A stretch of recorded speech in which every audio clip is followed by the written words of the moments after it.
Mi nombre es Mariana, y esto que estás a punto de escuchar no es una historia de gritos ni de escenas públicas.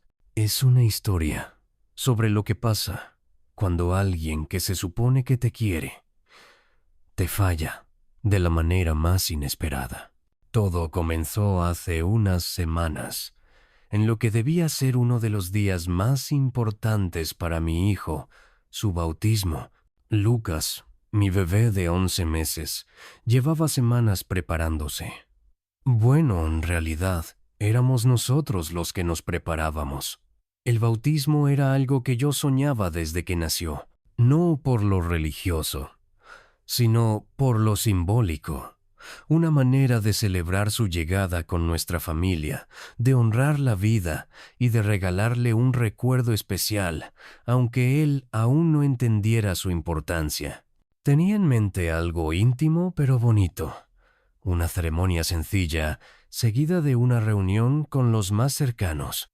Teníamos lista la ropa blanca, los souvenirs hechos a mano con papel craft y cintas, una mesa de dulces decorada con tonos celestes y dorados. Cada detalle fue elegido con ternura. Incluso Lucas tenía su pequeño trajecito de lino esperando en el ropero. Mi madre, Rosa, fue quien se ofreció a ayudarnos con la organización. Insistió tanto que terminé cediendo. Yo me encargo de todo, vos solo ocupate de Lucas, me decía, y le creí. Quería confiar en que esta vez sí iba a estar para nosotros, que esta vez no iba a convertirlo en algo sobre ella, como solía pasar. Durante días me preguntó sobre el menú, los horarios, los invitados. Hasta me dijo que tenía una sorpresa pensada, que me iba a emocionar. Por un momento, sentí que estaba realmente comprometida, que esta vez sí entendía lo importante que era para mí. Pero me equivoqué. Lo que pasó ese día cambió por completo la manera en la que veía a mi madre y a mí misma. No grité, no armé un escándalo, pero lo que hice después marcó un antes y un después. Porque cuando llega ese momento en el que ya no podés mirar a otro lado, entendés que el silencio también puede ser un acto de poder. Llegamos al salón un poco antes de la hora pactada. Lucas dormía en su huevito, con el chupete aún en la boca. Yo llevaba un vestido claro que combinaba con su trajecito, y mi esposo cargaba los recuerdos en una caja blanca.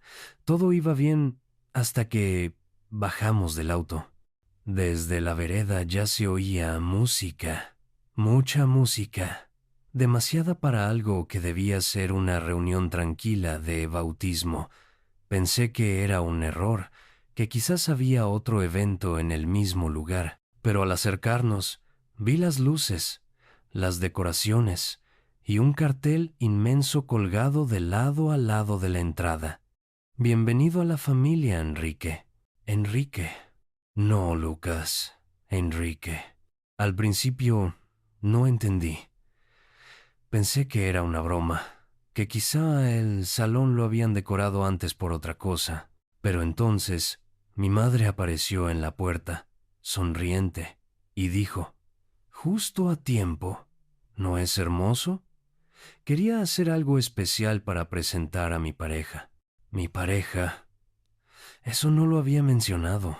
Ni una palabra, ni una insinuación, ni una advertencia de que el bautismo de mi hijo se iba a convertir en una fiesta de presentación para su nuevo novio.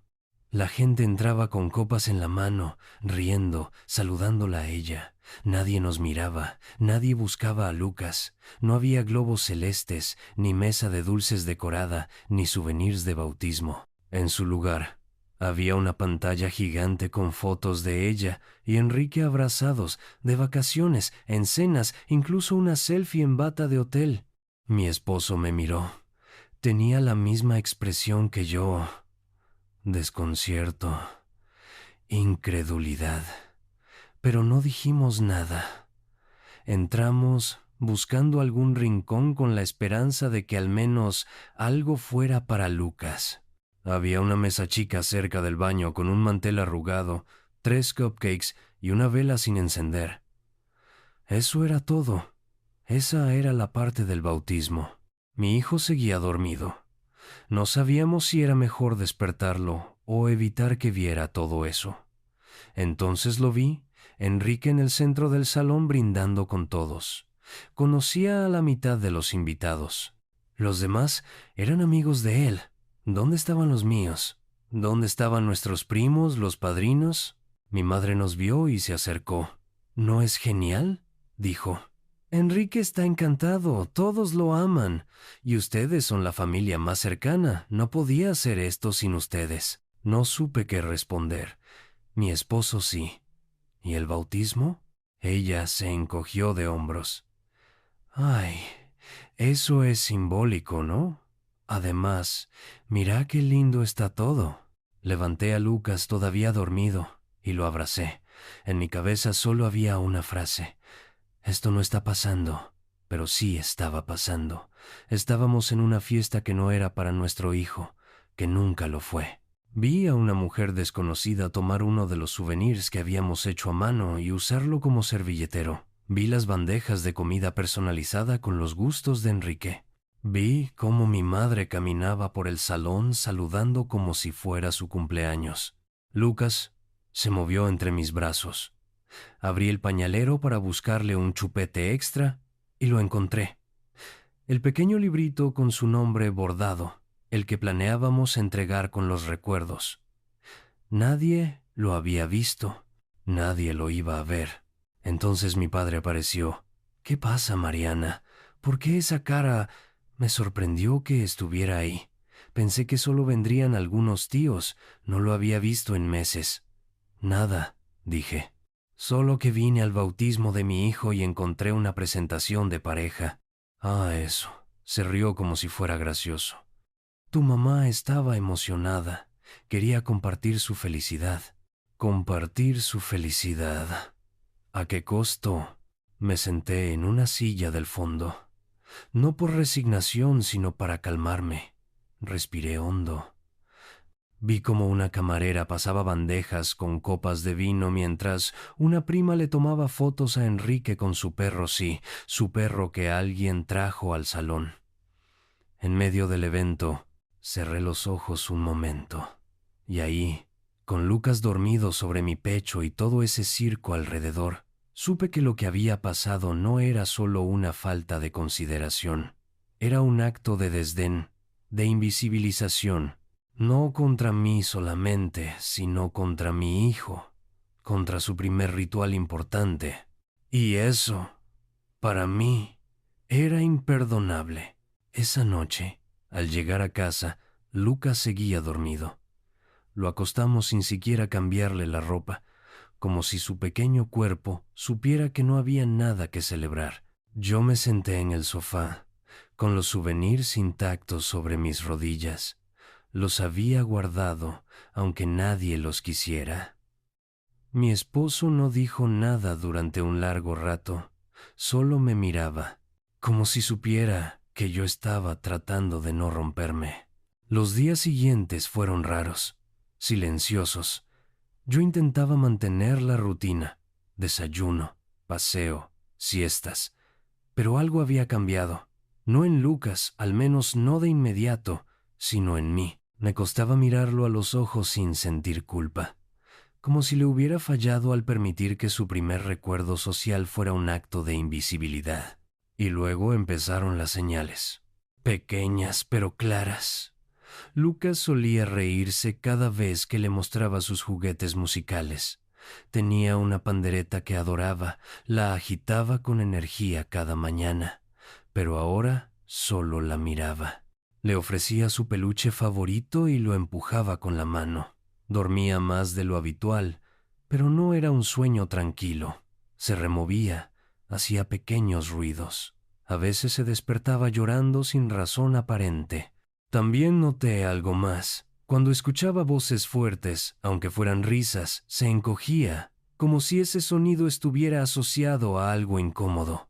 Empezó a buscar más mis brazos, incluso durante el juego. No gateaba tan libremente como antes. Se mantenía cerca, como si necesitara asegurarse de que yo no me fuera. Yo sabía que los bebés perciben más de lo que los adultos creemos, que no necesitan entender las palabras para sentir el ambiente. Y ese día, él lo había sentido todo: la tensión, el rechazo, la ausencia del amor que debía envolverlo. Un martes, fui a buscarlo después de la siesta y lo encontré en su cuna con el librito del bautismo entre las manos. No sé cómo lo había sacado del cajón. Lo miraba fijo, con esa concentración inexplicable de los niños. Se lo quité con suavidad, pero su llanto fue inmediato, como si en ese gesto le hubiera arrancado su único recuerdo del día que debía haber sido suyo. Intenté consolarlo, meciéndolo, cantándole bajito, pero había algo en ese momento que no podía deshacerse, una sensación de pérdida, de ruptura. Esa noche lloré en la cocina, en silencio, mientras mi esposo dormía con Lucas en brazos. No lloraba por la fiesta, ni por mi madre. Lloraba porque me di cuenta de que la herida ya no era mía, era nuestra, y yo ya no podía seguir actuando como si no hubiera pasado nada. Era apenas un bebé, y ya había sido ignorado, invisibilizado, tratado como un extra en su propio día. Me prometí, mientras apretaba un repasador húmedo entre las manos, que eso no volvería a pasar, que esta vez no iba a dejarlo pasar, no por mí, por él, por la dignidad que todavía estaba a tiempo de enseñarle a conservar. Durante los días que siguieron, mi madre no me escribió ni una vez, ni para agradecer, ni para disculparse, ni siquiera para saber cómo había estado Lucas. Su silencio no fue accidental, fue cómodo. Cómodo para alguien que estaba acostumbrada a no rendir cuentas, a pensar que todo se acomodaba solo porque ella decidía que así debía ser.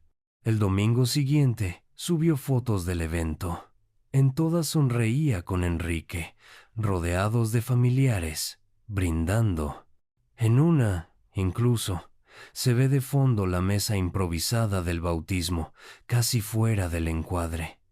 Nadie etiquetó a Lucas, nadie mencionó su nombre, ni una palabra sobre su día, sobre su significado. Era como si no hubiera existido. Eso me dolió más de lo que esperaba. No la fiesta, sino esa confirmación silenciosa de que para ella Lucas era un accesorio más, algo que podía incluirse o no según la conveniencia. Entonces lo entendí. No era un error. No fue una confusión de prioridades, fue una elección. Y cuando una persona decide borrar a tu hijo para brillar más, ya no hay lugar para excusas. Mi esposo lo vio claro también. ¿Sabes lo que más me molesta?, me dijo una noche mientras le poníamos pijama a Lucas. Que nosotros financiamos todo: la comida, el salón, las fotos. Hasta la banda en vivo la pagaste vos con tu tarjeta. Fui a revisar. Y sí, ahí estaban los cargos. Cada gasto detallado: salón, decoración, comida, luces, DJ, más de 3-0, todo cargado a mi cuenta. Le escribí un mensaje a mi madre: necesito hablar con vos, urgente. Tardó un día en responder. Cuando lo hizo, fue como si nada pasara. Hola, hija, qué alegría que escribas. ¿Cómo está mi bebé hermoso? No contesté. Solo le envié las capturas de los gastos. Le pedí que me devolviera el dinero. Su respuesta fue rápida y brutal. ¿De verdad vas a reclamarme eso después de todo lo que hice por ustedes? Fue una hermosa fiesta. Todos la pasaron bien. No hagas un drama. No respondí, pero algo dentro mío se cerró. Pasaron unos días y entonces llegó el remate. Mi madre publicó en su perfil una foto con Enrique y escribió: cuando la familia no entiende tu felicidad, simplemente la construís igual. Gracias a todos los que estuvieron en esta nueva etapa. Ahí lo supe. Era una provocación y funcionó, pero no como ella esperaba. No fui a gritarle, no fui a pelear. Lo que hice fue más simple, más poderoso. Corté.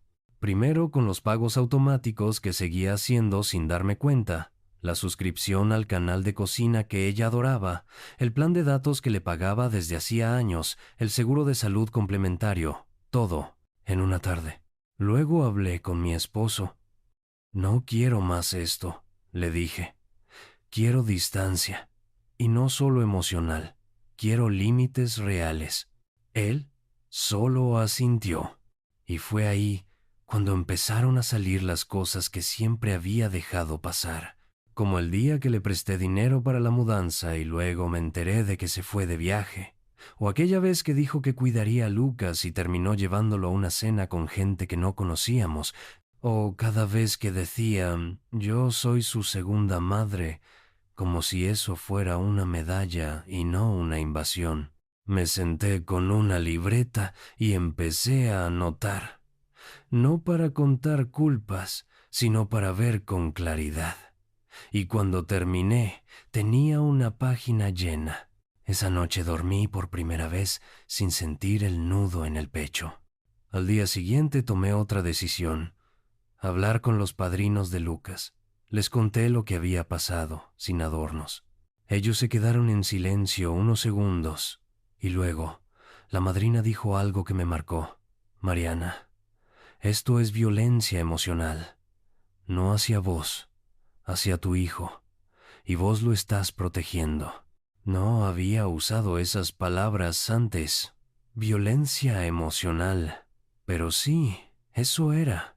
Después de esa charla, muchas piezas comenzaron a encajar, comentarios sueltos, comparaciones constantes, formas de invalidar mis emociones bajo el disfraz de consejos maternales. Era una historia vieja, pero el bautismo la hizo visible. Mi madre llamó una semana después. Su voz sonaba falsa, medida. ¿Por qué cancelaste todo? ¿Qué está pasando? ¿Pasa que ya no quiero formar parte de algo que duele más de lo que aporta? Le dije. Se quedó en silencio. Luego, como siempre, se hizo la ofendida. Pensé que éramos familia. Lucas también pensó que era importante, respondí. Y corté. Desde entonces no volvió a llamarme. Una semana después, mi madre me envió un mensaje que decía: Enrique está muy dolido con todo esto. No entiende por qué lo rechazan. ¿Podemos hablar como adultas? Lo leí 3 veces antes de decidir ignorarlo. No porque no supiera qué responder, sino porque ya no sentía la necesidad de hacerlo. Mi silencio no era venganza, era protección, un límite real. En casa, algo había empezado a cambiar. Lucas volvió a buscar sus juguetes. La pandereta, el peluche, incluso los libros de tela que antes ignoraba. Cada pequeño gesto me confirmaba que íbamos por el camino correcto. Esa semana, en una de sus siestas, se rió dormido por primera vez desde el bautismo. Su cuerpito vibraba suavemente, como si soñara algo feliz. Yo lo observaba desde la puerta, sin interrumpir. No necesitaba más pruebas. Sabía que había hecho lo correcto, pero el verdadero punto de quiebre llegó cuando mi madre intentó usar a otros para llegar a mí. Una tía me llamó diciendo que la familia estaba preocupada, que Rosa no dejaba de llorar, que estaba sufriendo mucho por nuestra distancia. Agradecí la llamada, pero no cambié de postura. No había odio en mí, solo había decisión. Esa misma noche, Rosa me escribió por última vez: «Estás exagerando. Todo esto por un malentendido. Sos mi hija. No podés tratarme así». Pero yo sí podía, porque dejar de permitir que te dañen no es crueldad, es dignidad. Apagué el celular y lo dejé en la mesa sin culpa. Luego fui al cuarto de Lucas, que dormía con una de mis camisetas como manta. Me senté a su lado, lo miré dormir y le prometí en silencio que nunca más lo pondría en un lugar donde no lo valoraran, donde no lo vieran. Desde ese día, muchas cosas se reacomodaron solas. Dejé de justificarme ante quienes no querían entender.